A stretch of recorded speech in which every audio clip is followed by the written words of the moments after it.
இயேசு உன்னை மாற்றுகிறார் விடுதலை ஊழியத்தின் மூலம் பாவத்தினாலும் சாபத்தினாலும் பிசாசின் பிடியில் இருந்து பலதரப்பட்ட மக்களுக்கு இயேசு விடுதலை கொடுத்து வருகிறார். தினமும் அநேகர் நம்முடைய ஜேசுவை விடுதலை ஸ்தலத்திற்கு வந்து தேவன் கொடுக்கும் விடுதலையையும் சுகத்தையும் பெற்று செல்கிறார்கள். ப்ரேயர் பண்ணுறப்ப எனக்கு அந்த போராட்டம், பிசாசு போராட்டம் எல்லாமே என்னை விட்டு மாறிச்சு. என் மகள் விடுதலை ஆகலையே, நம்ம என்ன இப்படி வாழ்க்கை நான் ரொம்ப கவலைப்பட்டேன். இப்போ ஆண்டனி பிரதருக்கு ஒரு ப்ரேயருக்கு நான் அட்டன் பண்ணேன். என் மகளை கூப்பிட்டு வந்தேன் அன்றைக்கி. என் மகளும் சந்தோஷமாக இப்போ படிக்குது, நல்ல மார்க் எடுத்துருச்சு. ஏன்னா இப்போ நிறைய மாற்றம் என் குடும்பத்திற்கு. நானும் வேலைக்கு போய் நான் வேலை சேர்த்து நான் நல்லா வேலை செய்கிறேன்.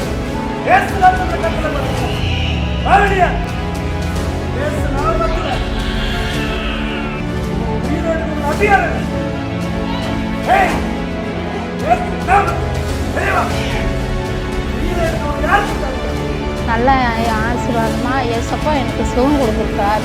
அப்புறம் கொஞ்ச நாள் கழிச்சு பார்த்தீங்கன்னா 1 வருஷத்துக்கு அப்புறம் இங்கே வந்து ப்ரேயர் பண்ணிட்டு போனேன். அன்றைக்கு வந்து இப்போ நான் 1 வருஷத்தில் ஒரு ஆல்கோல் கொடுத்துருக்கேன். பாஸ்டர் ஐயா கொடுத்த ஒரே இதில் நான் இப்போ ஆயில் மற்றும் சாப்பாட்டில் நான் மட்டும் கலந்து வச்சு நான் சாப்பிட்டேன். நான் ஜெபம் பண்ணிக்கிட்டே இருந்தேன், ஏசப்பா நான் உங்கள் மேலே இருக்கிற விசுவாசத்தினால மட்டும் நான் இந்த ஆயிலை நான் தொட்டு நான் சாப்பிட்றேன் அப்படின்னு சொல்லிட்டு நான் ஜெபம் பண்ணேன். கரெக்டாக நான் இங்கே வந்துட்டு போய் 4வது மாதத்தில் நான் கன்சீவ் ஆகிட்டேன். ஐயா என்ன கொடுத்தாங்க, அதை சாப்பாடில் சாப்பிடுங்க அப்படின்னு சொல்லவும் அதை வாங்கிட்டு போய் நான் சாப்பிட்டதுலேருந்து கைவிளை முற்றிலுமாக நீங்கி. சகோதரர் அந்தோணிராஜா அவர்கள் நடத்துகிற கூட்டங்களில் பலதரப்பட்ட மக்கள், அதாவது மந்திரத்தினாலும் பிசாசின் பிடியிலும் சர்ப்பத்தின் ஆவியில் கட்டப்பட்டவர்களும் விடுவிக்கப்படுகிறார்கள்.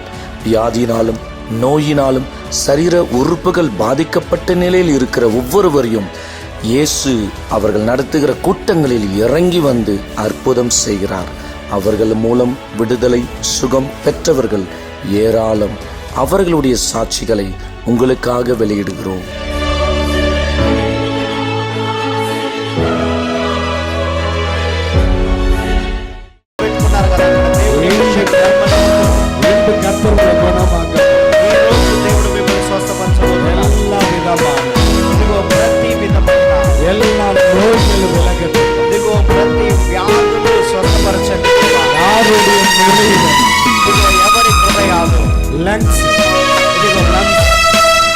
బాధిக்கப்பட்டு ఎవరి ఊపిరితిత్తులు బాధించబడ్డాయో, మూச்சு విட முடியாமல் కష్టపడుతున్నారు. ఇదిగో శ్వాస తీసుకోకుండా కష్టపడుతున్నారు. పల మాదంగా, ఇదిగో చాలా నెలలుగా, పల வருடங்களா, చాలా సంవత్సరములుగా கர்த்தர் உனக்கு சொல்ல சொன்னார்.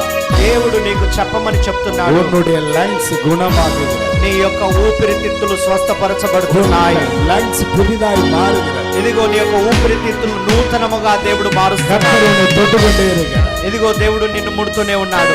Thank you father. నాకు లంగ్స్ ప్రాబ్లం ఉంది, బాగా ఊపిరితిత్తులలో నేను బాగా హార్టింగ్ వేసుకున్నాను. నేను పొద్దున కూడా తీసుకున్న పోయి వేసుకుని వచ్చిన దేవా నాతో మాట్లాడేస్తే ఇది ఎందుకు వస్తుంది, నాకు ఎంతకాలం గోళీలు వాడాలనుకున్నా. అయ్యగారు గారు నాతో మాట్లాడిండు, లంగ్స్ ప్రాబ్లంతో బాధపడుతున్న బిడ్డ నీకు విడుదల ఇస్తుందని దేవుని రోజు దేవునికి స్తోత్రాలు, అందరికీ వందనాలు. எனக்கு லங்ஸ் ப்ராப்ளம் இருந்தது, மூச்சு விடவில்லை. இன்னைக்கு காலையில் நான் வரும்போது கூட ரொம்ப கஷ்டத்தோடு வந்து விட்டேன். ஆனால் ஐயா அவர்கள் ஜெபிக்கும் போது உன்னுடைய லங்ஸில் இருக்கிற பிரச்சனைகள் எல்லாம் ஆண்டவர் குணமாக்கினார் என்று சொல்லும் போது என்னால் மூச்சு விட முடிஞ்சது. எனக்கு நல்ல தேவன் சுகம் தந்தார். వందనాలు తండ్రి. இடுப்பு பகுதியில் ఇదిగో మీ యొక్క నడుము పక్కన எந்த போன்ல இருக்கிற ஒரு ఈ యొక్క ఎముకలో ఉన్నటువంటి ఒక నొప్పి, ఆ యొక్క దయ్యము இப்பொழுதே கர்த்தர் குணமாக்கு. ఇప్పుడే ఆ యొక్క ఎముకను దేవుడు స్వస్థపరుస్తున్నాడు, సుఖపడుతున్నాడు. దేవుడు నిన్ను స్వస్థపరుస్తున్నాడు. స్తోత్రం. మీకు అందరికి వందనాలు. నాకు మొన్నటి నుంచి ఆదివారం నుంచి ఇప్పుడు బాగా నొప్పి లేస్తుంది, బాగా బాధ అయింది. అమ్మగారితో ప్రార్థన చేసుకున్నప్పుడు కొంచెం స్వస్థత అయింది. కానీ నిన్నటి నుంచి ఇక్కడ కొంచెం సేపు పని చేసిన అవి బాగా నొప్పి, వాళ్ళు అసలు కూర్చోరాలేదు. పొద్దున బాగా ఏడ్చుకుంటూ ప్రార్థన చేసిన, అయ్యా నీ సన్నిధిలో నేను ఇక్కడ ఉండాలి, నీ పని చేయాలి, నాకు ఆశ ఉందయ్యా, నాకు స్వస్థత అని చెప్పేసి ఏడ్చిన. అయ్యగారు ప్రార్థన చేసిండు. ఈయన ఇంతవరకు దాకా కూడా కూర్చోరాలేదు. ఇవాళ పొద్దున కూడా కూడికలో అసలు కూర్చొనియలేదు, నాకు నడుము నొప్పి, వీపులో నొప్పి అయితే పూర్తి దేవుడు స్వస్థతనిచ్చిండు. దేవుని నామమునకు స్తోత్రం. అయ్యగారు ప్రార్థనలో స్తోత్రం చేసుకుంటూ ఉండండి అన్నప్పుడు ప్రార్థన చేసుకుంటున్నా. అద్భుతంగా నన్ను ముట్టిండు దేవుడు, నాకు స్వస్థత అయింది. వీపులో అయితే భరించలేని నొప్పుండే, దేవుడైతే నా పట్ల గొప్ప కార్యాలు చేస్తున్నాడు. దేవుని నామమునకు స్తోత్రం. మీకు అందరికీ వందనాలు. హల్లెలూయా. ஆண்டவராகிய தேவன் எனக்கு இந்த ஆலயத்தில் உட்கார முடியவில்லை. ஐயா அவர்கள் அதே வார்த்தையை சொல்லி யாருக்கு உட்கார முடியலையோ, யாருக்கு கால் வலி இருக்கிறதோ, இடுப்பு வலி இருக்கிறதோ அவர்கள் ஜெபம் பண்ணும் என்று சொல்லும் போது நான் அப்படியே ஜெபித்தேன்.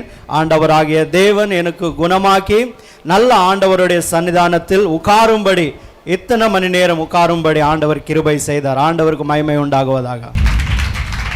உன்னுடைய இடதுகால் ఇదిగో నీ యొక్క ఎడమ కాలు உனக்கு நடக்க முடியாதபடி, ఇదిగో నీకు నడవకుండా பாதத்துக்கு பின்பகுதியில் ఇదిగో కాలుకు వెనక భాగమున இருக்கின்ற ఉన్నటువంటి எல்லா வலிகளையும் ప్రతి నొప్పి கர்த்தர் சுகமாக்கு, దేవుడు ఇప్పుడు స్వస్థపరుస్తున్నాడు, சுகமாக்குகிறார். స్వస్థపరుస్తున్నాడు. நீ பெற்றுக்கோ, నీవు పొందుకో.